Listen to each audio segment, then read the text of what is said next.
Dengerin obrolan bareng di Moski Podcast.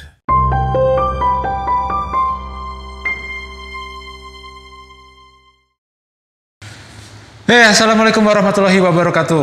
Wah, ini udah lama banget nih nggak ngeluarin musim terbaru. Kemarin-kemarin kan kita ngebahas tentang apa tuh namanya tuh, pekerjaan orang, hobi orang, sama dengan apa ya, Muskiners ya. Saya jadi lupa gitu kan. Jadi tuh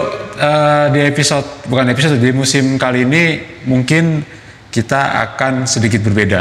Ini spesial, khusus banget nih. Musim kali ini kita bakal banyak ngobrol bareng dengan salah satu ustadz yang gue udah lama kenal, tapi baru pertama kali ini ketemu. Udah lama kenal tuh karena temen gue si Roim ngenalin, terus akhirnya kita DM-an, akhirnya ke ke WhatsApp, dan akhirnya ngeklik nih, orangnya asik juga nih diajak ngobrol gitu kan. Dan gue akhirnya penasaran nih, kenapa sih kok Ustadz ini ngambil jalur metode ruqyah gitu kan. Padahal banyak banget pekerjaan Ustadz itu yang bisa dibilang tuh ngambil ke ranah lain kayak pengajian ataupun ilmu-ilmu yang lain. Tapi gue tuh melihat dia tuh unik, apalagi ketika gue ngelihat si Ustadz ini melakukan perjalanan sendirian berdakwah tentang bisa dibilang hal-hal gaib ya, meluruskan yang belok dari akidah Islam. Nah, Oke, kali ini gue bakal membawa musim ini lebih ke arah agama, tapi untuk pendengar Muskiners yang lain yang di luar agama Muslim pun juga masih nyaman untuk didengar, insya Allah ya, masih nyaman. Jadi kita sharing buat nambah-nambah pengetahuan tentang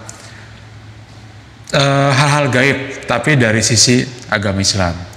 Oke, daripada banyak menghabiskan waktu dengan opening, gue bakal ngenalin Ustadz yang gue maksud, yaitu Ustadz Abu Ashifa. Assalamualaikum Ustadz. Waalaikumsalam warahmatullahi wabarakatuh. Sehat Pak Taufik? Alhamdulillah. Mungkin Ustadz kenal saya namanya Taufik ya, nama asli. Panggilnya gimana enaknya? Bang Moski biasanya. Bang Moski, boleh Bang Moski. Kan Moskiners taunya saya namanya Moski, bukan nama aslinya Taufik. Gak apa-apa. Pak Ustadz, ini santai aja ya kita ngobrolnya ya. Jadi saya tuh penasaran banget nih sama Ustadz nih.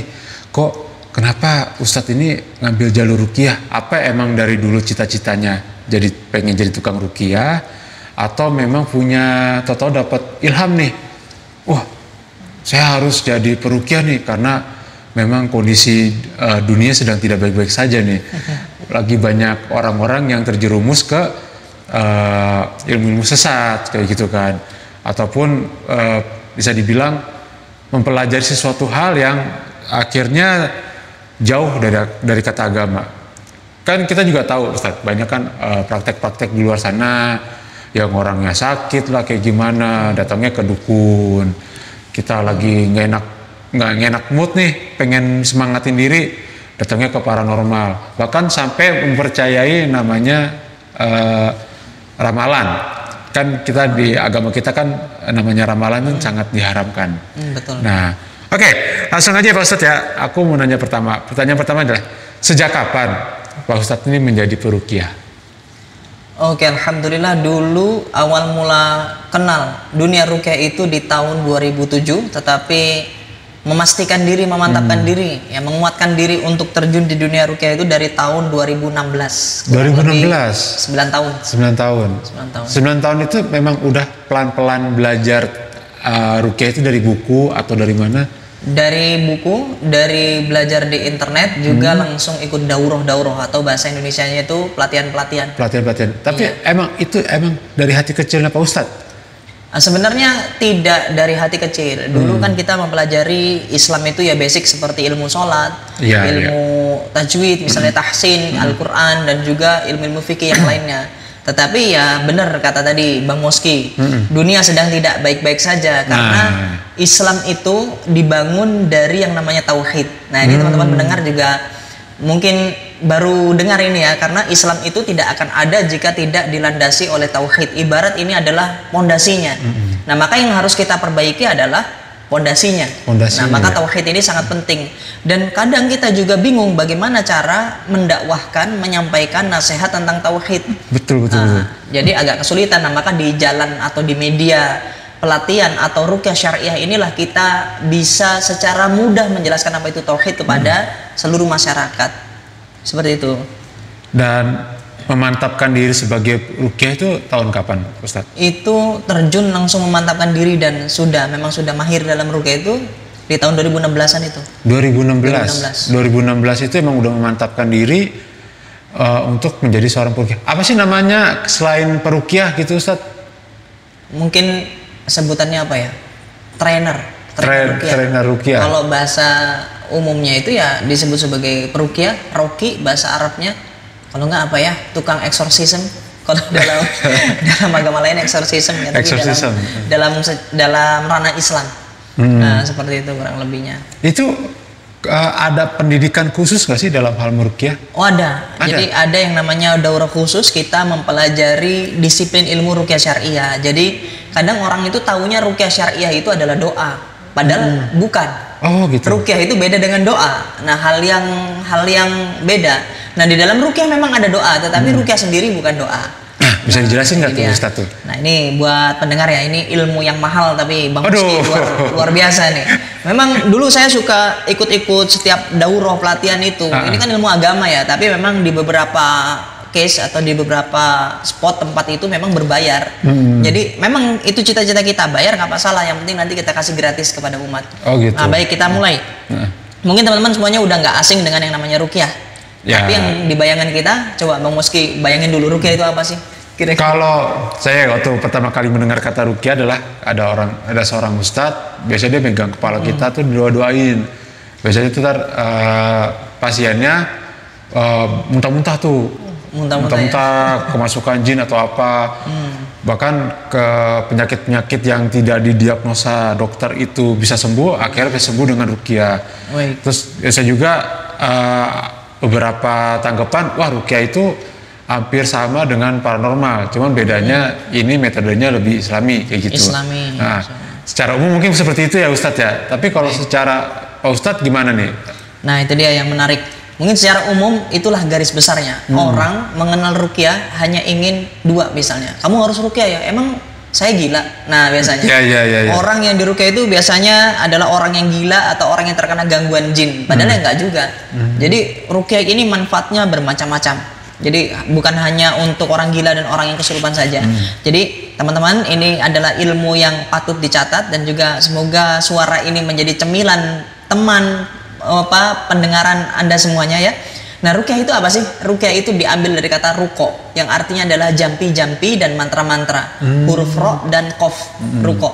Nah, jampi-jampi dan mantra-mantra ini berbeda dengan doa, teman-teman. Jampi-jampi dan mantra-mantra ini definisinya atau artian secara umumnya secara bahasa adalah sesuatu yang dibaca-bacakan dengan tujuan dua, menyembuhkan penyakit medis dan penyakit non medis. Ruqyah adalah jambi-jambi dan mantra-mantra yang bertujuan untuk menyembuhkan penyakit medis dan penyakit non medis. Nah, sesuatu yang dibaca-bacakan itu definisi lainnya atau artinya adalah segala sesuatu yang bisa kita baca itu bisa kita gunakan untuk ruqyah. Sama seperti buku anak kita misalnya dongeng kancil dan buaya, itu pun juga bisa digunakan untuk ruqyah. Karena definisi ruqyah itu adalah jambi-jambi dan mantra. Dari situlah tolong teman-teman perhatikan bahwasannya ruqyah terbagi menjadi dua. Maka dari itu terbagi menjadi dua. Yang pertama adalah ruqyah yang syar'iyah, yang syar'i. Yang kedua adalah ruqyah syirkiyah, ruqyah yang syirik. Jadi kita bedakan dulu nih, mana ruqyah yang syar'i, mana ruqyah yang syirki. Jelas kalau yang ruqyah yang syar'i itu memiliki 3 syarat mutlak yang tidak boleh tidak. Itu ulama, ini adalah jumhur ulama, itu adalah kesepakatan ulama. Jadi ruqyah syariah itu hanya ada 3 syarat. Yang pertama menggunakan bacaan Al-Quran, yang kedua menggunakan doa Nabi, yang ketiga biiznillah. Sembuh tidak sembuh, ada kesurupan atau muntah itu reaksi, itu biiznillah atas izin Allah. Jadi nggak ada yang kita setting. Oh, berarti dalam hal ini si pasien tidak harus muntah. Tidak harus muntah. Tidak harus muntah. tidak harus kesurupan juga. Dinyatakan sembuh itu tidak harus muntah dan kesurupan. Betul, itu dia. Nah, kenapa kok ada yang muntah? Kan biasanya seperti itu. Nggak semua orang muntah. Biasanya muntah itu adalah detoksifikasi, proses pengeluaran racun yang biiznillah Allah saja yang tahu. Kadang kalau ada memang case atau kasusnya sihir, ya muntahnya macam-macam. Ada kelabang hidup, mungkin videonya masih ada. Kelabang hidup. Keluar kelabang Hidup, masih hidup. Itu tanpa yang namanya konten-konten pembodohan ya. Ada yang muntah paku, itu pun juga ada. Ada yang muntah salib. Salib? Iya, muntah salib. Macam-macam. Salibnya aja yang keluar? Salibnya aja keluar. Dan juga muntah silet, muntah jarum, itu semuanya real yang kita temukan.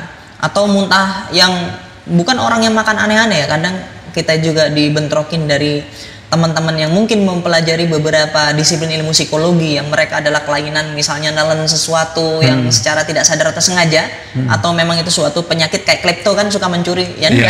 Kita kenal yang namanya dokter Sagiran. Mungkin ini juga tidak asing lagi, sudah masuk di televisi juga dan juga sekarang lagi naik. Ketika beliau mengoperasi Ibu Supiati di tahun 2000-an. Itu Ibu Supiati itu keluar apa? Keluar kawat dari tangannya, dari betisnya, dari perutnya.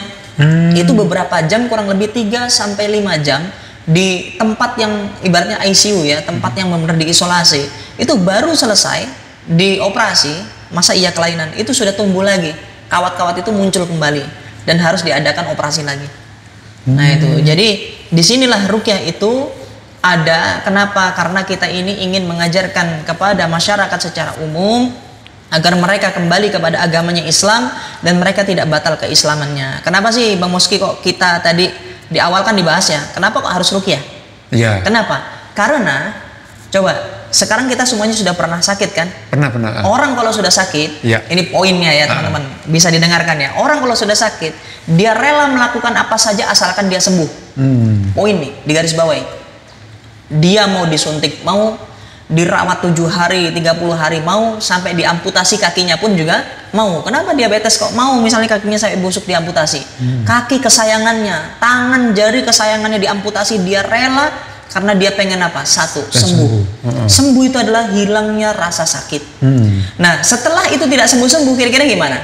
Stres dia, bingung dia. Nah, maka dia rela melakukan apa saja asalkan dia sembuh. Barulah mereka mencari alternatif. Disinilah bisa jadi pengikisan akidah atau pembatal keislaman terjadi. Akhirnya dia datang kepada apa? Mungkin dukun di 2024 udah nggak ada. Kenapa dukun nggak ada? Karena dukun udah ganti baju. Sekarang mereka kita sebutnya uskun, kikun, jikun. Waduh, apa itu uskun? Ustadz dukun, kiai dukun, dan haji dukun. Mereka juga berkedok ruqyah, tapi sebenarnya mereka adalah pengobat-pengobat yang syirik.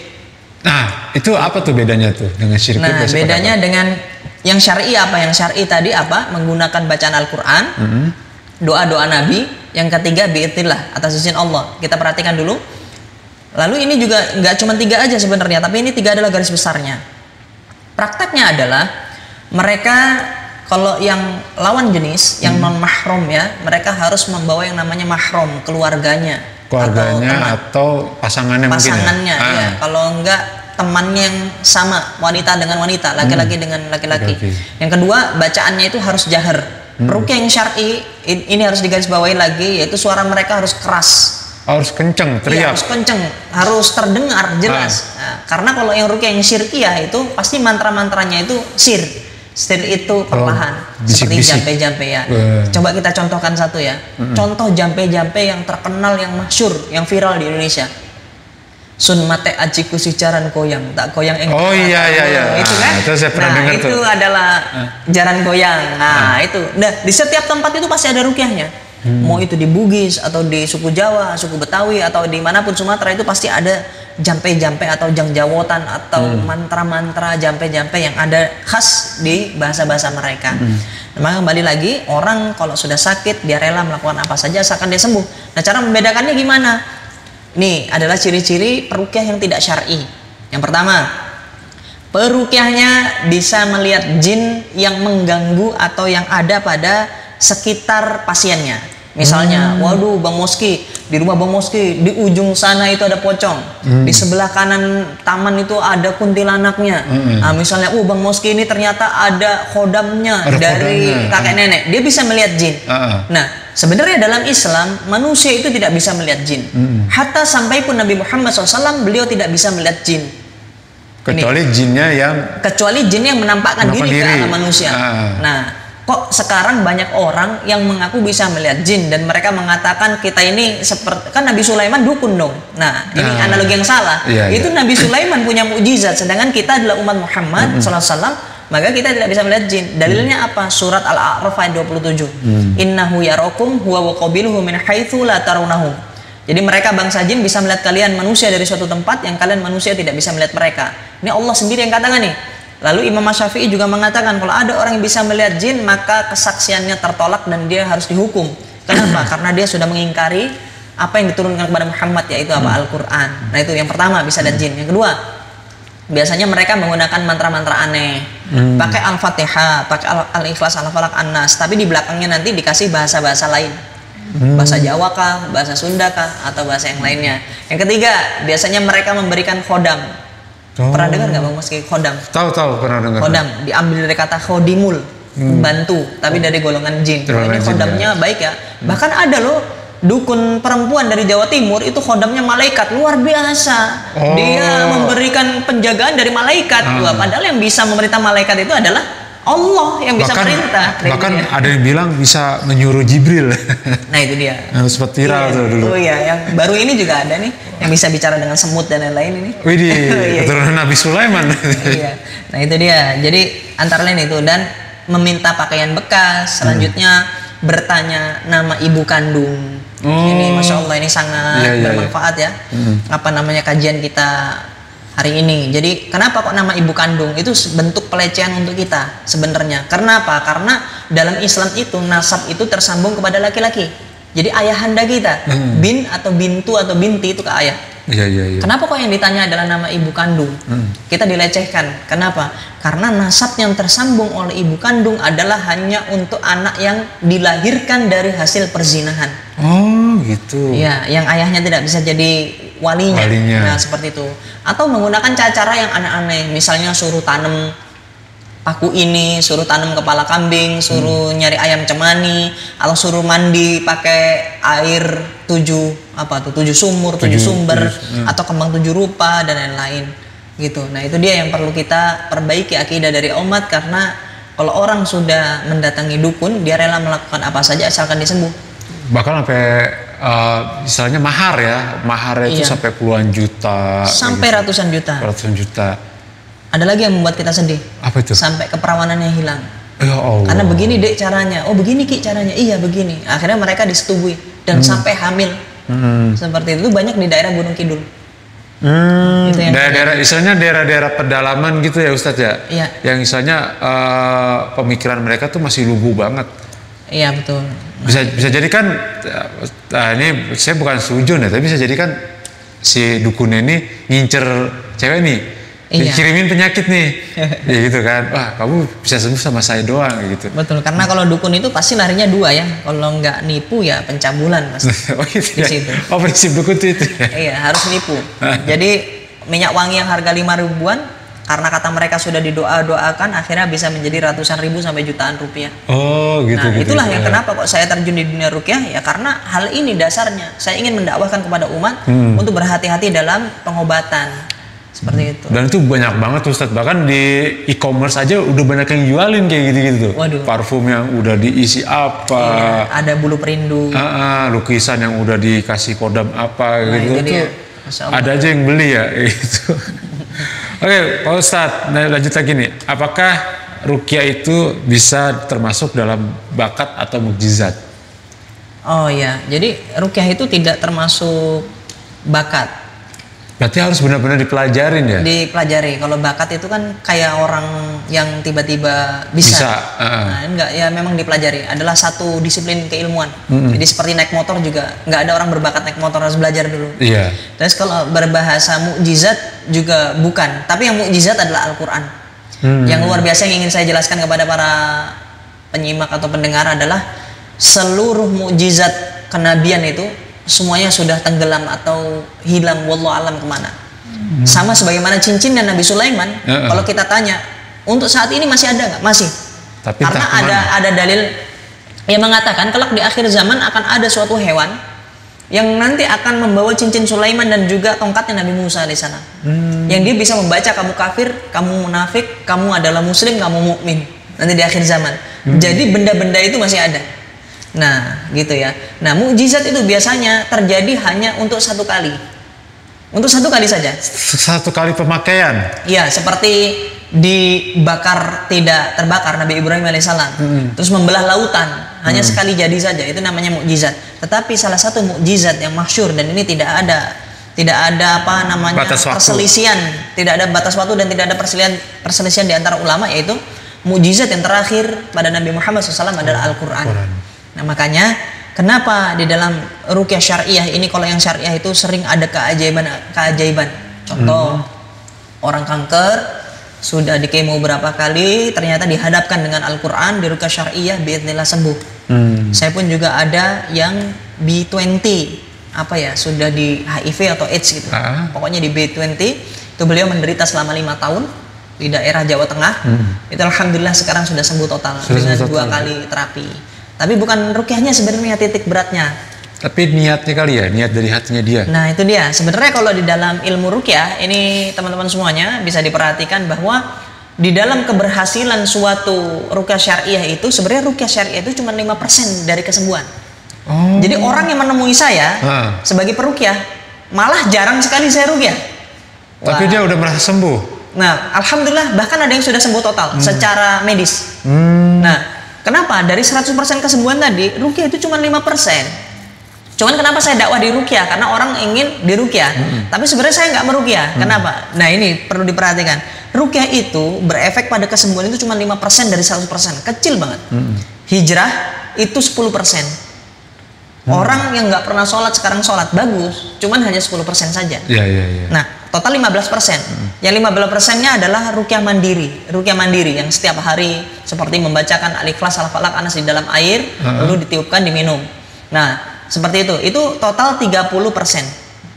Ruqyah 5%, hijrah 10%, 15% adalah ruqyah mandiri. Nah, porsi terbesar ada 70%-nya. Di mana ini? Di tazkiyatun nafs. Ini adalah pokok dari kesembuhan atau keberhasilan seseorang untuk sembuh. Baik itu jiwanya atau penyakitnya.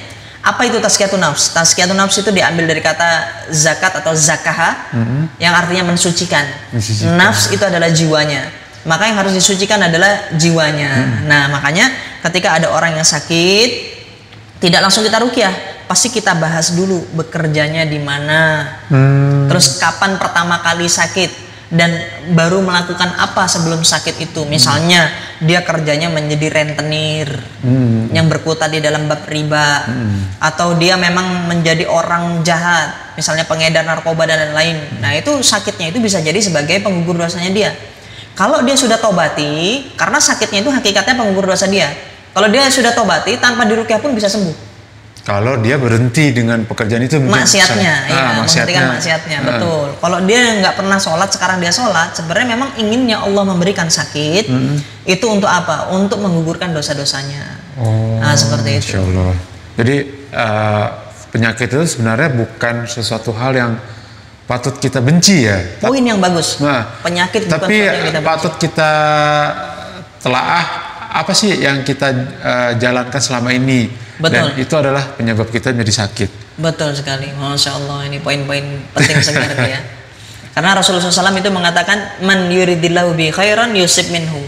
Barang siapa yang dikehendaki kebaikan oleh Allah, bayangin, Allah sendiri yang berkehendak untuk memberikan kebaikan kepada manusia, maka Allah akan berikan apa? Yusib minhu. Allah akan berikan dia musibah. Artinya kalau orang yang terkena musibah bukan kualat, Allah sedang sayang iya, betul, saya sayangi ya. Badan sakit, misalnya sakit-sakitan nggak sembuh-sembuh, istri sakit-sakitan, terus usaha nggak lancar, itu sebenarnya Allah kasih musibah. Kenapa? Allah ingin kita menangis di sepertiga malam, atau minimal kita bisa kembali istighfar. Tetapi kalau Allah benci kepada seorang hambanya, Allah akan memberikan dia istidraj, tipuan berupa kenikmatan. Nggak sholat, jadi kaya, nggak zakat, kaya raya, nggak pernah sakit, masuk rumah sakit VVIP. Mungkin kalau bisa ambulannya Alphard, kalau bisa. Nah itu. Berarti saya ngambil kesimpulan dari semua ini, pengobatan ruqyah sebenarnya bisa sembuh dengan keyakinan. Betul. Ibaratnya kayak kita minum obat. Wah sakit kepala nih, biasanya obatnya ini nih. Udah yakin nih obat ini, kita minum sembuh. Sama dengan ruqyah kan. Dengan ruqyah kalau kita emang yakin dengan metode ruqyah ini penyakitnya jadi sembuh, ya akhirnya sembuh. Karena kan ada beberapa orang yang udah di ruqyah nggak sembuh nih Ustadz nih. Apakah dia karena tidak yakin atau memang Ustadznya yang belum bisa melakukan metode ini secara sempurna? Baik, sebenarnya yakin dan tidak yakin ruqyah, setiap orang itu pasti yakin. Nah, yang salah adalah bisa jadi bahkan kalau bisa jadinya itu di 98%. Apa tuh? Seorang peruqyahnya atau praktisi ruqyahnya, seorang ustadznya tidak memahami hakikat kesembuhan. Karena kalau orang ruqyah itu yang dia cari adalah kesembuhan. Kalau orang yang profesional, kita tahu memang betul orang yang datang kepada kami adalah mencari kesembuhan. Tapi tujuan dari peruqyah tidak boleh mengiyakan pencarian kesembuhan itu. Mengiyakan, misalnya dia pengen sembuh dari penyakit ini, sedangkan peruqyahnya memaksakan diri atau juga mengikuti apa keinginannya. Jadi misalnya, ya Allah sembuhkanlah si fulan atau si fulana. Sebenarnya salah doanya.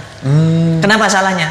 Jadi sebenarnya kalau yang saya pelajari itu di 9 tahun melawan buana ini, jadi tujuan yang salah adalah tujuan untuk sembuh. Karena apa? Sembuh yang hakikat dalam Islam itu adalah sembuh apanya? Ruhaninya. Nah maka dari itu tadi yang saya katakan di awal, poin pokok dari ruqyah syariah itu bisa berhasil, bahkan tidak di ruqyah bisa sembuh, adalah dengan tazkiyatun nafs. Tetapi kenapa kok kita dakwahnya di ruqyah kalau kayak gitu? Karena ruqyah ini hanya sebagai gerbang saja. Orang menemui kami untuk kami nasihati. Akhirnya dia telah tertazkiyah. Tertazkiyah itu artinya dia mensucikan diri, dia tinggalkan hal-hal keburukannya dia tinggalkan perzinannya dia misalnya, dia kembali kepada Allah. Nah ini hakikatnya dia sembuh. Untuk apa dia sehat? Tapi selama ini dia nggak sholat. Untuk apa dia sehat? Kalau selama ini dia tidak mau bermajelis ilmu, padahal bermajelis ilmu itu wajib. Bahkan kerja itu, saya pernah nih, Bang Moski, ngisi di Kendal, di daerah Weleri. Weleri, ya. Ya, saya bilang kepada seluruh jamaah, kepada bapak dan ibu, kerja itu tidak wajib. Dalam Islam itu nggak ada yang namanya kerja wajib. Nah, jangan memberikan suatu label hukum kepada sesuatu yang tidak sesuai dengan hukumnya. Loh, bukannya kerja itu wajib sampai mereka mau bubar.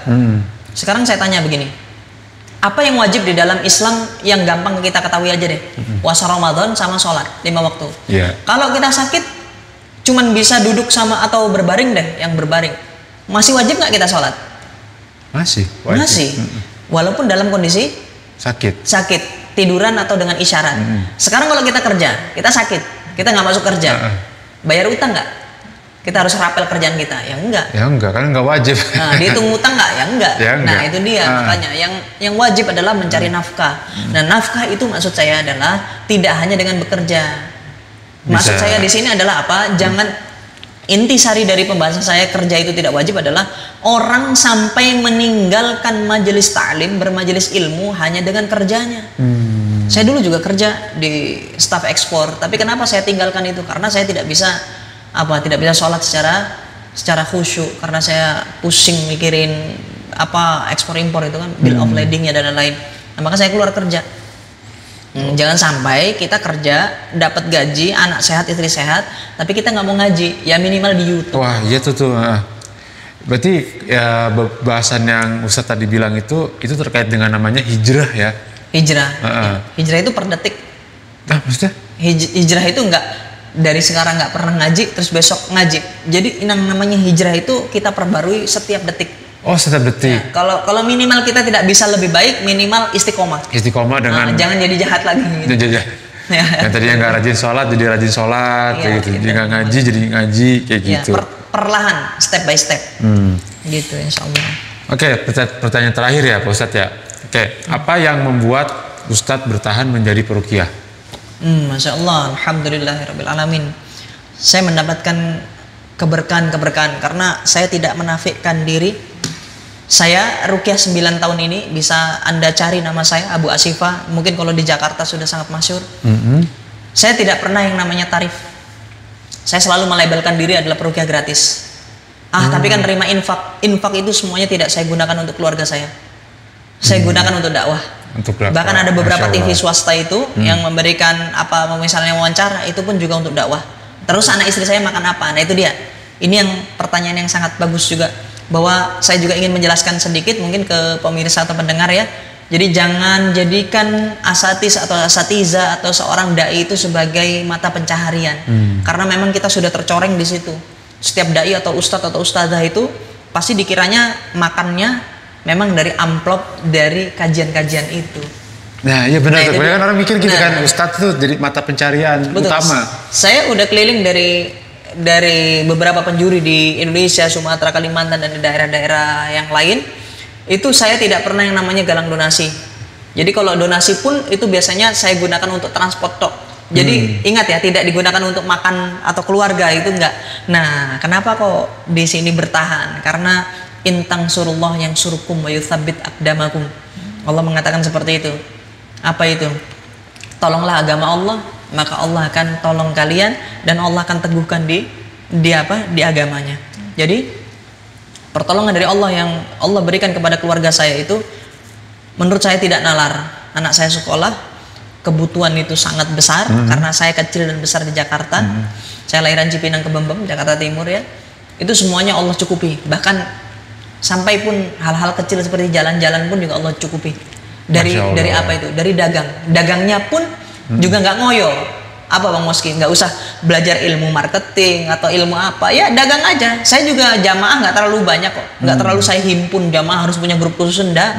Saya jualan seperti biasanya aja, tapi rezeki itu pasti ada.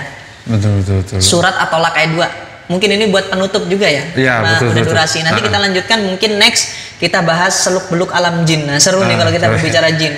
Buat orang-orang yang takut sama jin, nanti kita. Nah, ini untuk statement penutup, teman-teman semuanya. Sesusah apapun diri kita saat ini, ingatlah, mau kita dalam kondisi sakit atau orang tua kita sakit, atau memang kita sedang tidak memegang uang, atau usaha kita sedang turun, atau hati kita sedang sedih. Ini penutupnya, tolong diingat-ingat surat At-Tolak ayat 2. Dan inilah kenapa juga alasan saya tetap istiqomah di dalam jalan dakwah tauhid ini, yaitu dengan ruqyah syariah. Apa itu surat At-Tolak ayat 2? Wa may yattaqillaha yaj'al lahu makhraja wa yarzuqhu min haitsu la yahtasib. Wa may yatawakkal 'ala Allah fa huwa hasbuh. Barang siapa yang bertakwa kepada Allah, Allah akan berikan dia jalan keluar. Jadi dari jalan takwa itu orang bisa ditolong sama Allah. Allah sendiri yang turun tangan. Dan dengan jalan takwa ini kita akan mendapatkan apa? Rizki la yahtasib, dari arah yang tidak disangka-sangka. Dan kalau kita sudah bertawakal kepada Allah, saya diancam mau dibunuh udah sering, persekusi langsung mobil dilempar batu udah sering, yang kita dibubarkan kajiannya juga udah sering. Nah itu santai. Kalau kita sudah wa may yatawakkal 'ala Allah fa huwa hasbuh, kalau kita sudah menggantungkan diri kepada Allah, Allah pasti akan apa? Mencukupi. Nah, seperti itu kurang lebihnya. Masya Allah, tabarakallahu fikum. Terima kasih Pak Ustadz. Wah dia juga episode pertama ini sama Pak Ustadz udah bagus banget ini bahasannya ya. Mungkin saya pengen Pak Ustadz tuh nggak bosen-bosen ya kalau saya ajak ngobrol bareng nih. Insya Allah. Untuk para muskiners juga mungkin bisa menambah ilmu agamanya lewat episode kali ini. Dan semoga yang mendengarkan bisa menambah kajian Islamnya lebih bagus nih. Nggak tersesat lagi. Oke, para pendengar, kita akhiri di episode kali ini. Semoga apa yang kalian dengarkan bisa menjadi inspirasi kalian untuk menjadi lebih baik. Amin, amin ya robbal alamin. Oke, kita tutup dengan wassalamualaikum warahmatullahi wabarakatuh. Waalaikumsalam.